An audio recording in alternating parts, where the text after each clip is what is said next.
even to the dividing asunder of soul and spirit, and of the joints and marrow, and is a discerner of the thoughts and intents of the heart. Ephesians 6:17. Take the helmet of salvation and the sword of the Spirit, which is the word of God. I am Itanabas, who is the one who breaks the crooked teaching in any different denomination.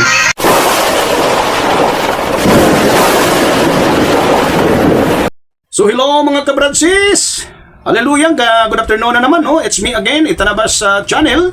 At tayo po mga kabradsis ay magpatuloy po tayo sa part 2 sa episode po natin. About ito sa atin pong sa first episode natin po talagang diniscuss at ipinapaliwanag natin dito ang definition patungkol sa tinatawag grace or grasya. Now ngayon mga kabradsis, ito po ay part 2 ng episode natin about sa grace. Ang nabanggit ko sa unang episode mga brother and sisters, na mayroon talagang mga grupo or denomination na talagang enough na sa kanila itong grace, at wala nang kailangan nilang gawin dahil grace lang. At talagang totoo naman yon na grace, but ito po ay not a whole face of salvation, Ito pong tinatawag na grace. At pagkatandaan po natin mga brother and sisters, mayroon ding mga denomination na talagang from grace to faith. So enough na rin sa kanila na pananampalataya, grasya at pananampalataya. So hindi na isasama dyan, at hindi na kailangan nila ang tinatawag works. Totoo naman rin yun, at saka hindi pa rin ito full face of salvation.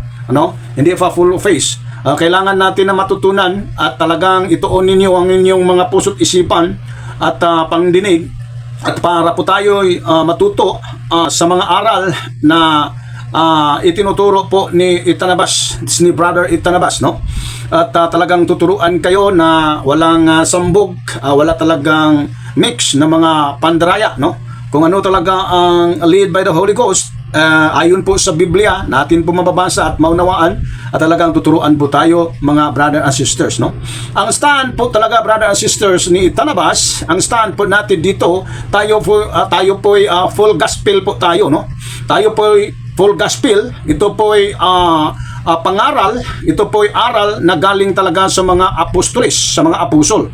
Ang atin pong stand, ang stand po ni Itanabas. Dahil ang aral po ng mga apostoles ang nagaling sa Diyos ay ito po, grasya, pananampalataya at gawa, grace, tapos faith, So grace, from grace to faith, tapos hindi talaga mawawala ang gawa. Ito po ay susunod talaga ang gawa, So I would like to clarify brother and sisters, na ang tinatawag talaga na gawa, alang-alang po sa informasyon sa lahat ng gusto ng kaligtasan, lilinawin ko talaga na ang gawa talaga or works talaga ay hindi po ito ang nakapagligtas ng tao, Hindi po ito ang nakapagligtas ng tao, ang gawa.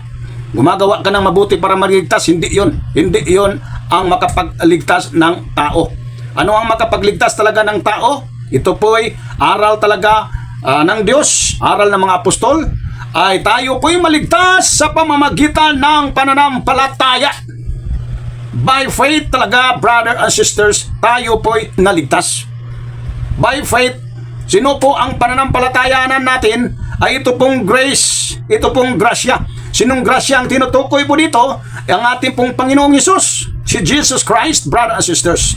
Babasahin natin mga brother and sisters dito po sa Ephesians chapter 2 verse 8 up to 9. Ang sabi po dito sa English version, I think sa KJV, King James version yata ito. For by grace you have been saved through faith, and that not yourselves, it is the gift of God. 9. Not of works, lest any man should boast. Napakalinaw brother and sisters, para hindi po tayo malilito at para hindi po tayo malinglang at mataya sa mga sikta na nagtuturo dyan sa social media, Napakalinaw sa Ephesians 2:8 and 9 na tayo po'y naligtas For by grace tayo po'y naligtas sa pamamagitan ng pananampalataya. Through faith, ligtas po tayo sa pamamagitan ng pananampalataya, no? Tungod sa grasya, by grace, you have been saved through faith. Tayo po'y naligtas sa pamamagitan ng pananampalataya. Ang sabi naman, and that not of yourselves, it is the gift of God. Hindi ito sa pamamagitan ng ating mga sarili, no?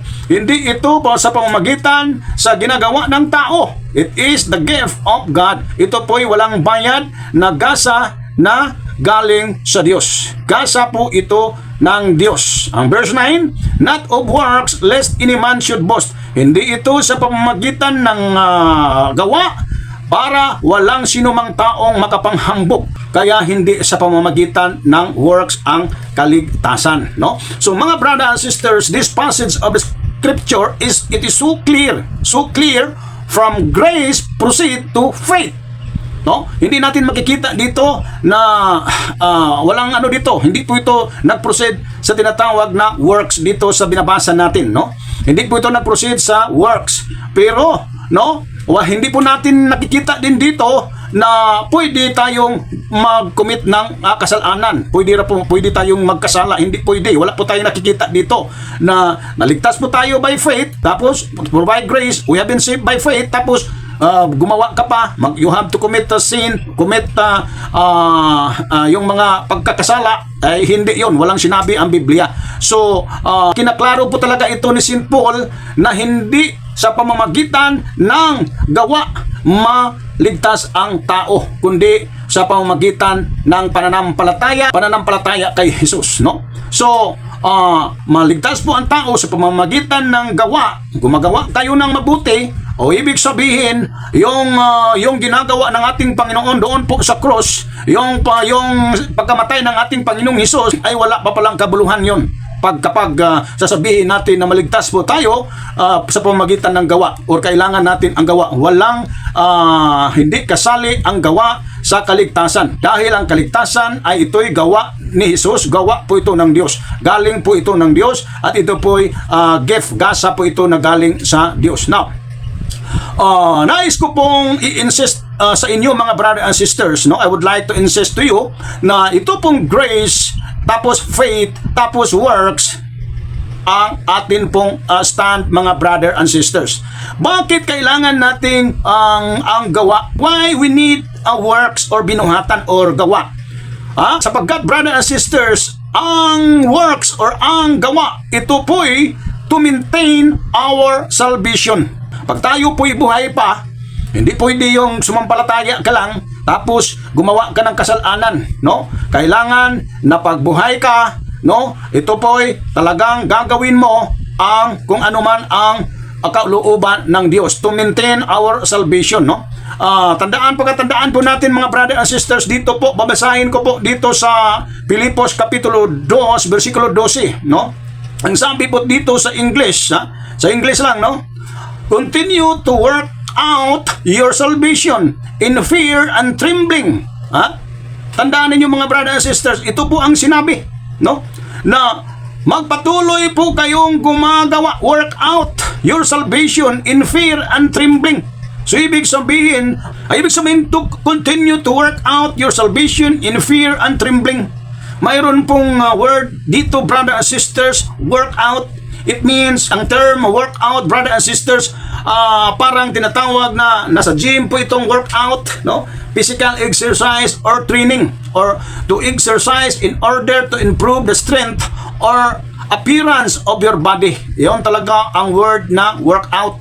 So ibig sabihin, continue to work out your salvation in fear and trembling. Now dito naman sa Tagalog, nais kong babasahin sa Tagalog, brothers and sisters, sa Filipos 2:12. Dito po, Filipos 2:12. Makinig kayo ng maigi. Kaya nga mga minamahal, higit na kailangang maging masunurin kayo ngayon kaysa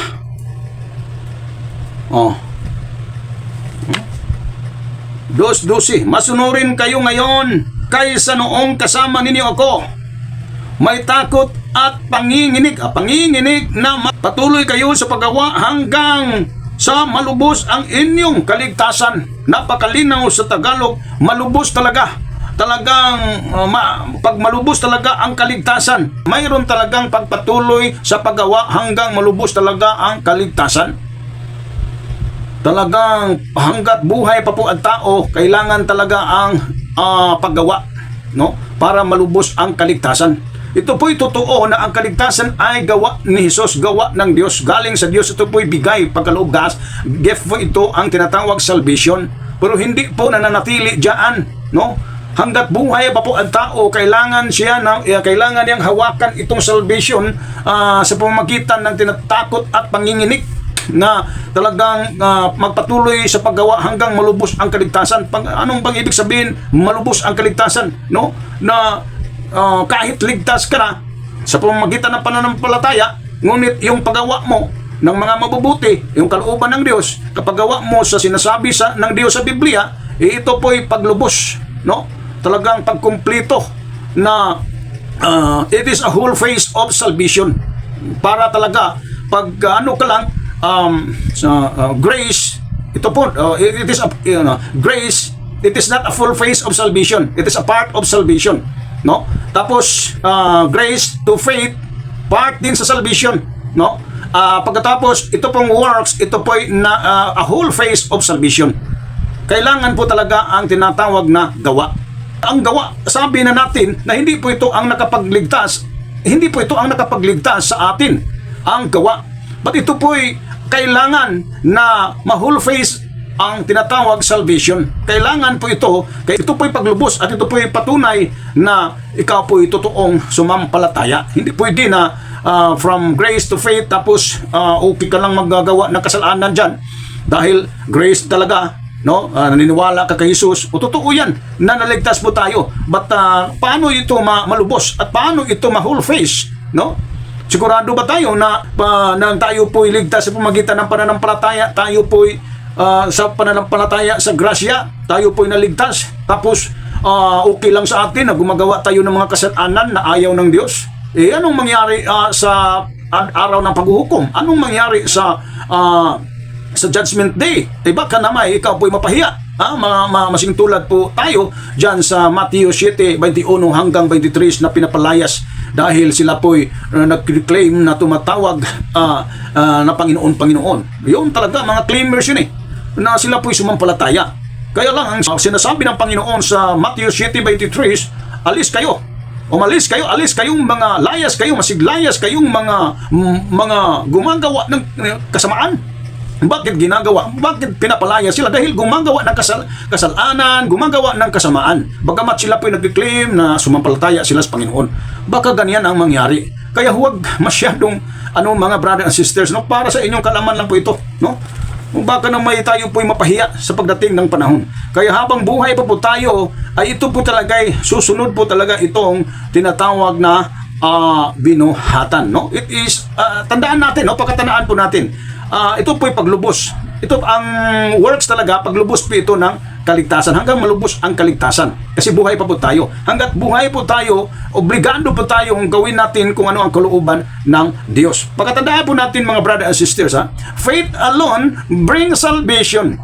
Ang pananampalataya lang ang nagdudulot ng kaligtasan, hindi sa pamamagitan ng gawa. Pananampalataya kay Jesus or sa grasya na si Jesus, ito po'y nagdudulot talaga ng kaligtasan. Faith alone brings salvation, but tandaan po natin, but faith that brings salvation, itong pananampalataya na nagdudulot ng kaligtasan, ay hindi po ito nag-iisa, never alone, no? Faith that brings salvation, never alone. It is accompanied by works, brothers and sisters. Pagkatandaan po natin, it is like a fire. It is impossible that fire separated from flame, or flame separated from fire. It is impossible. No, it is impossible that flame separated from fire. No, but a fire, it is accompanied with flame, flame accompanied with fire. Yun talaga. Katulad din sa apoy, no? Wala talagang apoy. Pag walang apoy, walang flame. Pag walang flame, walang apoy. Nanggaling talaga sa apoy o flame, yan. Accompany talaga, yung magkasama talaga yan. Ngunit, ang sinasabi natin dito, na faith alone talaga ang nagdudulot ng kaligtasan. Hindi yun nananatili na, hindi yun nag-iisa. ang tinatawag na pananampalataya. It is accompanied by works, no? It is accompanied by works. Tandaan natin mga brother and sisters. At ito pong works talaga, susunod talaga 'yon. No, hindi walang kasama, hindi 'yon kasama sa kaligtasan. Dahil tayo po'y naligtas by grace through faith. Talagang pananampalataya talaga kay Jesus ang nakapagligtas sa atin. Siya talaga ang Savior. Siya talaga ang nag-save sa atin. Pag sumampalataya ka sa Kanya, we have eternal life, everlasting life. 'Yon ang pangako ng Diyos. Promise 'yun ng Diyos, no? Kaya lang pagbuhay po tayo, gawin mo ang kalooban ng Diyos para hindi po tayo mapahiya sa huling araw. Yun na naman talaga susiguraduhin ninyo na yung pananampalataya mo'y totoo, yung pananampalataya mo'y buhay. Ayun, pag-usapan natin yun, no, sa susunod na episode dito po sa Santiago, no, or sa James or sa Jacobo. Yan mga brother and sisters, ang second episode po na second part sa episode po natin sa about po sa grace, faith, then works. Pagkatandaan po natin mga brother and sisters, huwag natin kalimutan, talagang kailangan nating matuto sa kaligtasan, no, para hindi po tayo mapahiya sa huling araw. Kaya mga brother and sisters, nandito na naman tayo at tayo rin magpatuloy pa rin, no, sa pangatlo, third part po tayo sa atin pong episode about grace and salvation. Dahil tayo po'y ligtas sa pamamagitan ng pananampalataya, no? Yun talaga, no? Hindi pa tayo mahaba pa, no? Kailangan na i-series lang natin ito at pinutol-putol po natin dahil ito po'y mahaba Pag haba na, sayang naman, no, na hindi natin mapanood. So dito na lang tayo at huwag ninyong kalimutan to praise the Lord and luwalhatiin natin ang ating Panginoong Hesus. Itataas ang pangalan ni Jesus Christ dahil siya po yung tagapagligtas Savior sa ating mga kaluluwa.